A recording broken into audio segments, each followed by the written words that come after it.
The ongoing tension between 50 Cent and Jim Jones has reignited public interest in long-standing rumors about the latter's alleged involvement as a federal informant. What began as whispered speculation years ago has been thrust back into the spotlight, thanks to 50 Cent's social media antics and his unrelenting drive to stir controversy.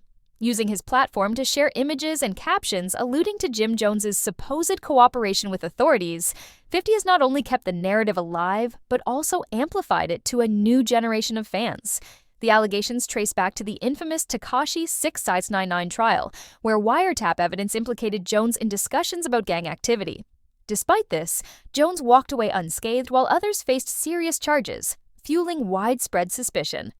During the trial, a wiretapped phone call surfaced in which Jim Jones was allegedly heard discussing disciplinary actions against Tekashi 699, who had publicly distanced himself from the 9 Trey Bloods gang. The conversation, involving high-ranking gang members, seemed incriminating. Yet, while Tekashi and other affiliates were convicted or cooperated with law enforcement, Jones faced no legal repercussions. This discrepancy has raised questions that linger to this day, with many wondering how someone so deeply entwined in gang activities, as the wiretap suggested, managed to evade charges. 50 Cent's recent posts reignited these questions, forcing fans and critics alike to re-examine the situation. At the heart of this drama lies a deeper rift within the hip-hop community, particularly between Jim Jones and his longtime collaborator Cameron. The two Dipset veterans have had a tumultuous relationship over the years, alternating between camaraderie and conflict. Recently, Cameron and Jim Jones's animosity boiled over into public exchanges, where accusations and counterclaims dominated social media and interviews. Cameron questioned the authenticity of Jim's origins and contributions to Dipset, claiming that Jones was not from Harlem and did not share the same foundational experiences that formed the group's ethos. Cameron's dismissal of Jim as a Day One member of Dipset struck a nerve, leading to fiery retorts from Jones. For Jim Jones, these accusations cut deeply into his identity and his sense of self-made success. Responding to the criticism, he defended his track record and argued that his decisions, even those that seemed politically charged within the industry, were rooted in a desire to succeed on his own terms. Reflecting on a controversial 2007 performance alongside 50 Cent during Dipset's feud with G-Unit, Jones explained that his choice was strategic, aimed at securing his financial and personal growth. He framed this decision as a refusal to let industry politics dictate his trajectory, underscoring his focus on self-preservation in a cutthroat environment. Adding fuel to the fire, industry veteran Wack 100 has been a vocal critic of Jim Jones, openly accusing him of cooperating with federal authorities. Wack's claims hinge on the absence of charges against Jones, which he argues is suspicious given the wiretap evidence.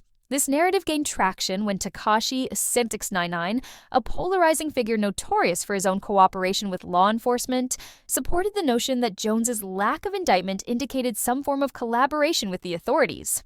While neither Wack nor Tekashi has provided concrete proof to substantiate their claims, their comments have amplified public scrutiny of Jones's actions and associations.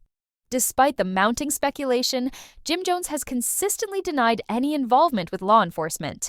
He has dismissed the accusations as baseless and labeled his critics, including 50 Cent and Wack 100, as opportunists seeking clout.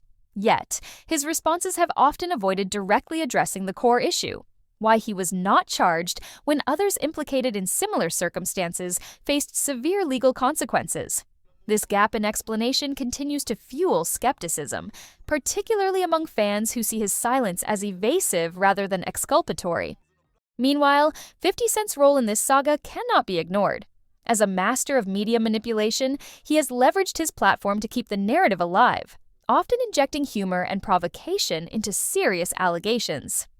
His use of social media to share alleged receipts of Jim Jones's informant status has reignited debates not only about Jones, but also about the broader dynamics of loyalty and accountability in hip-hop. By framing the conversation around Jones's supposed cooperation, 50 Cent has positioned himself as both an instigator and a commentator, blurring the lines between entertainment and expose. The personal and professional tensions between Cameron and Jim Jones add another layer of complexity to this narrative. Cameron's recent remarks about Jim's origins and contributions to Dipset challenged the very foundation of Jones's identity within the group. According to Cameron, Jones's presence in Dipset was not as organic or integral as Jones has portrayed. Cameron's assertion that Jim was not a Harlem native and was more of a later addition to the crew undermines the mythology surrounding Dipset's formation. These claims, coupled with Cameron's recounting of how he and others built their reputations before Jones entered the picture, paint a starkly different picture of their dynamic. For fans, this feud is both intriguing and disheartening. Dipset's legacy as a cultural and musical powerhouse is being overshadowed by personal grievances and public spats. What was once a symbol of unity and innovation in hip-hop is now mired in allegations, counterclaims, and unresolved tensions. As Cameron and Jim Jones continue to trade barbs, the possibility of reconciliation seems increasingly remote, leaving fans to wonder whether the group's glory days are truly behind them. While the drama surrounding Dipset is deeply personal, it also reflects broader themes within the hip-hop industry. Loyalty, credibility, and the struggle for authenticity are recurring motifs that often define artists' public personas. In Jim Jones's case, the lingering rumors of informant activity challenge his credibility, casting a shadow over his contributions to hip-hop. For 50 Cent, stirring the pot serves as both a personal vendetta and a strategic move to remain relevant in an industry where attention is currency. Meanwhile, Cameron's critique of Jones underscores the fragility of relationships built in high-pressure, competitive environments. The audience for this drama spans multiple generations, from older fans who remember Dipset's rise to younger listeners drawn in by the social media spectacle.